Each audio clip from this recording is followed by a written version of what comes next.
செயலகத்திலே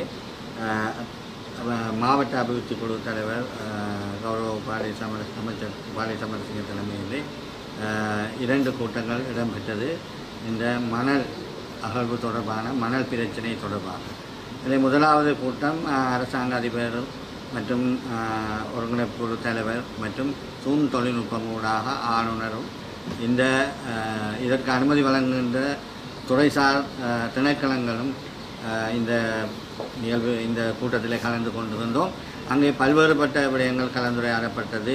அதாவது இந்த மணல் சாதாரண விலையில் மக்களுக்கு கிடைப்பதில்லை, அதை சாதாரண விலையில் கிடைப்பதற்குரிய ஒழுங்குகளை மேற்கொள்ள வேண்டும் என்ற வகையிலே இந்த கலந்துரையாடல்கள் ஏற்பட்டது. அதே போல் அதனை தொடர்ந்து 2வதாக மணல் வியாபாரத்தில் ஈடுபடுகின்ற வியாபாரிகள் மற்றும் பிரதேச சபை மற்றும் நகர சபை தலைவர்கள் உட்பட்ட ஏற்கனவே இந்த அனுமதி வழங்குகின்ற திணைக்களங்கள் அரசாங்க அதிபர் உட்பட்ட அனைவரும் இந்த கூட்டத்திலே கலந்துரையாடியிருந்தோம். அங்கே சாதாரணமாக மன்னார் மாவட்டத்திலே கட்டுமான பணிகளை மேற்கொள்கின்ற ஏழை மக்கள் இந்த மணல் விலை பிரச்சனையினால் தங்களது கட்டுமான பணிகளை நடத்துவதிலே பல சிரமங்களை எதிர்நோக்கி இருந்தார்கள். எனவே அவர்களுக்கு ஒரு நியாயமான விலையிலே மணல் கட்டுமான பணிக்கு வழங்கப்பட வேண்டும் என்ற வகையிலே நாங்கள் வலியுறுத்தி இருந்தோம். அதே போல் அரசாங்கத்தினுடைய கட்டுமான பணிகளுக்கு தேவையான மணலையும் வழங்க வேண்டிய தேவை இருக்கின்றது.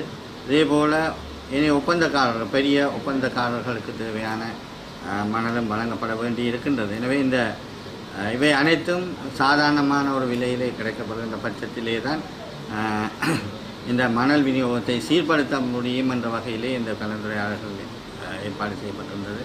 அந்த வகையிலே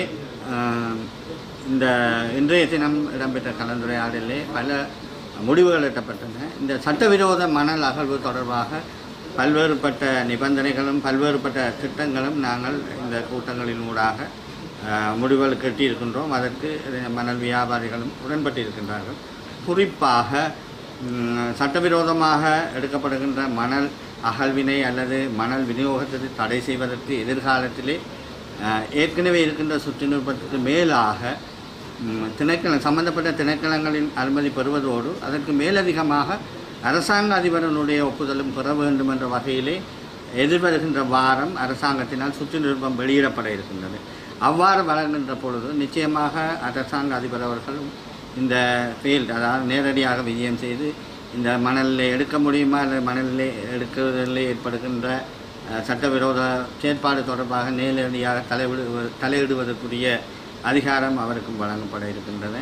இதனூடாக இந்த சட்டவிரோதமாக மணல் அகழ்வு அல்லது மணலை விநியோகம் செய்கின்ற அந்த நடவடிக்கையை கட்டுப்பாட்டுக்குள் கொண்டு வரக்கூடியதாக இருக்கும். அது மட்டுமல்லாமல் மன்னார் மாவட்டத்திலே பிரதானமாக 3 இடங்களிலே இந்த மணல் அகழ்வு நடவடிக்கைகள் இடம்பெற்று கொண்டிருக்கின்றன. குறிப்பாக ஆற்றுப்படுகைகளிலே அந்த 3 இடங்களிலிருந்தும் மணல் விநியோகம் செய்யும் மார்க்கங்களிலே திணைக்களத்தின் ஊடாக கண்காணிப்பு கேமராக்கள் பொருத்துவதற்கு தீர்மானிக்கப்பட்டிருக்கின்றது. அதற்கு மேலாக கடந்த காலங்களிலே மணல் அனுமதி பத்திரத்தை கொண்டு செல்லும் அனுமதி பத்திரத்தை வழங்குகின்ற பொழுது அதை மனுவலாகத்தான் அதை அடையாளப்படுத்தி அந்த பெர்மிட் கேன்சல் பண்ணப்படுகிறது. அதாவது அந்த பெர்மிட் கேன்சல் பண்ணப்படுகின்றது. அதை நாங்கள் தொழில்நுட்ப ரீதியாக ஆராய்ந்து ஸ்கேன் முறை மூலமாக அதை அந்த அனுமதி பத்திரத்தை ஸ்கேன் செய்யும் பொழுது மீண்டும் அதே அனுமதி பத்திரத்தை பயன்படுத்தாத வகையிலே தடை செய்யக்கூடிய வாய்ப்புகள் இருப்பதனால் அந்த நடைமுறையினையும் நாங்கள் பின்பற்றி இருக்கின்றோம். இதற்கு மேலாக இந்த கண்காணிப்பு நடவடிக்கைகளை மேற்கொள்வதற்காக விசேட படையணி ஒன்று பாதுகாப்பு அமைச்சினால் உருவாக்கப்பட்டிருக்கின்றது. அது நேரடியாக அரசாங்க அதிபருடன் தொடர்பு பட்டிருக்கும். அந்த படையணி இந்த மாவட்டத்தை சாராத படையினரை கொண்டதாக இருக்கும்.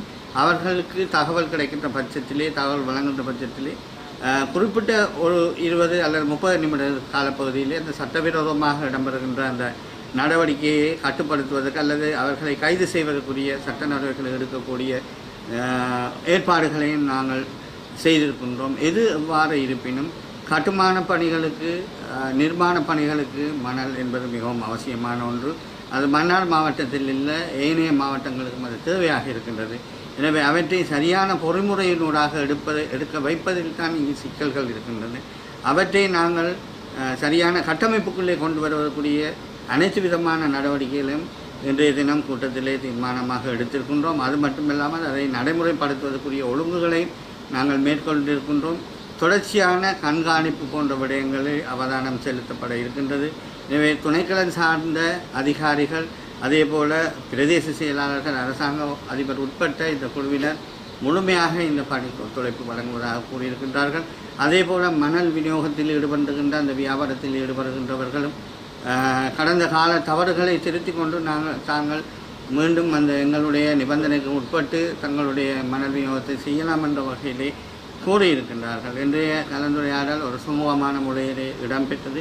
எனவே சாதாரணமான விலையிலே நாங்கள் இந்த மக்களுக்கு, எங்களுடைய பிரதேசத்தில் வாழ்கின்ற மக்களுக்கு அந்த மணல்நிலை கட்டுமான பணிகளில் பெற்றுக் கொடுவதற்கு முழுமையான பங்களிப்பை நிச்சயமாக எதிர்காலத்திலும் வழங்க இருக்கின்றோம். அதே நேரத்திலே சட்டவிரோதமாக அகழ்வு நடவடிக்கை அல்லது சட்டவிரோதமான விநியோக நடவடிக்கைகளில் ஏற்படுகின்ற அனுமதி பத்திரத்தை உடனடியாக தடை செய்வதற்கும் அவர்களை கருப்பு பட்டியலில் இடுவதற்கும் அறிவுறுத்தல்கள் வழங்கப்பட்டிருக்கின்றன. தொடர்ச்சியாக அந்த நடவடிக்கையில் நாங்கள் கண்காணிப்பிலே